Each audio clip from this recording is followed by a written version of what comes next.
The night started like any other Saturday. Loud music, too many people, the smell of someone's expensive cologne mixing with cigarette smoke drifting in from the back patio. Marcus had never loved parties, but Elena did. She loved the energy, the conversations with strangers, the way a room full of people could make her feel electric. That was one of the first things he had loved about her, how she could walk into any room and belong to it instantly. He watched her from across the kitchen, holding his bourbon, talking to a woman he half recognized from her yoga class. Her laugh cut through the noise. That laugh. 13 years of marriage, and that laugh still did something to his chest. Then he saw the man. He appeared from nowhere, or maybe Marcus just hadn't noticed him before. Tall, dark jacket, the kind of easy confidence that filled space without demanding it. He approached Elena from her left. She turned. Something passed across her face that Marcus would spend the next 12 hours trying to name. Surprise, yes. But underneath the surprise, something older, something that had a history. She hugged him. Not the polite shoulder tap hug you give a college acquaintance at a party, the kind where both arms go all the way around, the kind where you close your eyes. Marcus set down his drink. He watched them pull apart, watched Elena's hand linger on the man's forearm for just a second too long, watched her say something that made him lower his head and smile at the floor the way people do when something feels private. Marcus moved toward the hallway, telling himself he was just getting closer to here, just curious, just. But they were already moving, walking together down the dim hallway toward the back of the house, toward the bedrooms. He stood at the mouth of that hallway for a long time. He didn't follow. He didn't know why. Some instinct held him, fear maybe, or the strange mercy we sometimes show ourselves when we're standing at the edge of something we can't unsee. He went back to the kitchen. He poured another drink. Someone talked to him about the economy, and he nodded and made sounds and watched the hallway entrance from the corner of his eye. 14 minutes, he counted. 14 minutes before Elena reappeared, slightly flushed, hair not quite the same as it had been. She found him within 30 seconds, came straight to him, slipped her arm through his like a key finding its lock. "Having fun?" she asked. Her voice was completely normal. That was the part that hollowed him out. "Sure," he said. On the drive home, she talked about the yoga woman's renovation nightmare and a recipe she wanted to try and whether they should visit her mother in Phoenix before the summer heat became unbearable.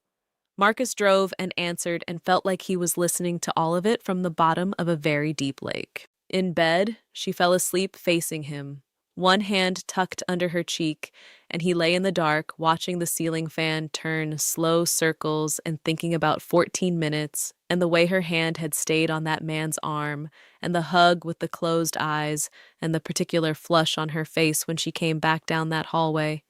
He didn't sleep. By 4 in the morning, he had constructed the entire architecture of betrayal in his head. The timeline, the secret phone calls, the lies folded inside ordinary days, every unexplained absence suddenly explained. He was certain. He was also aware that certainty built in the dark alone is its own kind of madness, but he couldn't stop. That's the thing nobody tells you about suspicion. It doesn't wait politely for evidence. It moves in and starts rearranging furniture. At some point near dawn, he must have drifted off because he woke to pale gray light and the sound of movement in the room, and when he opened his eyes, Elena was there. She was kneeling on the floor beside his side of the bed, not sitting on the edge, not standing, kneeling, on the bare hardwood in her old gray sleep shirt, her knees against the floor, her hands folded together on the mattress edge like a child about to pray. Her eyes were already wet. He sat up slowly. His heart was doing something irregular. "I need to tell you something," she said, "and I need you to let me finish before you say anything. Please." He said nothing. He nodded once. She took a breath that shook on the way in. "The man at the party last night. His name is Daniel. I've known him for almost 2 years. We met at the grief support group I started going to when your father died. And I didn't know how to help you, and I felt so useless and lost that I needed somewhere to put it. She stopped, swallowed. I never told you I was going to that group. I was embarrassed. I thought you'd think it was strange that I was grieving for a man who was your father, not mine. So I went. Every Thursday for about 8 months. Marcus stared at her. Daniel lost his wife 18 months before I met him. He was in the group because he was completely destroyed and didn't know how to be a person anymore. Her voice was unsteady, but she kept going, kept her eyes on his face. We became friends, real friends, the kind you become when you're both carrying something heavy and you meet each other in the middle of it. She pressed her lips together. I know how that sounds. I know what you were thinking last night. I saw your face when I came back down that hallway, Marcus. I saw it, and I let you go on thinking it, and that was wrong. That was cowardly, and I'm sorry. He found his voice somewhere. Then what were you doing in that room for 14 minutes? She blinked. He had counted. She understood in that moment that he had stood at the mouth of that hallway and counted minutes in the dark, and something moved across her face, guilt, grief, love, all of it inseparable. He told me his daughter spoke her first full sentence this week. His daughter is 2 years old and has never met her mother, and he has been raising her alone. Elena's voice broke on the last word, just slightly, and she steadied it. He was crying. He didn't want to cry in front of everyone at the party, so we found a quiet room and I sat with him for a few minutes while he got himself together. That is everything that happened in that room. I swear to you on every year we have spent together. I swear it on our children's lives. Marcus looked at his wife's face. He had been looking at this face for 13 years. He knew every version of it. The face she made during arguments when she was wrong but not ready to admit it.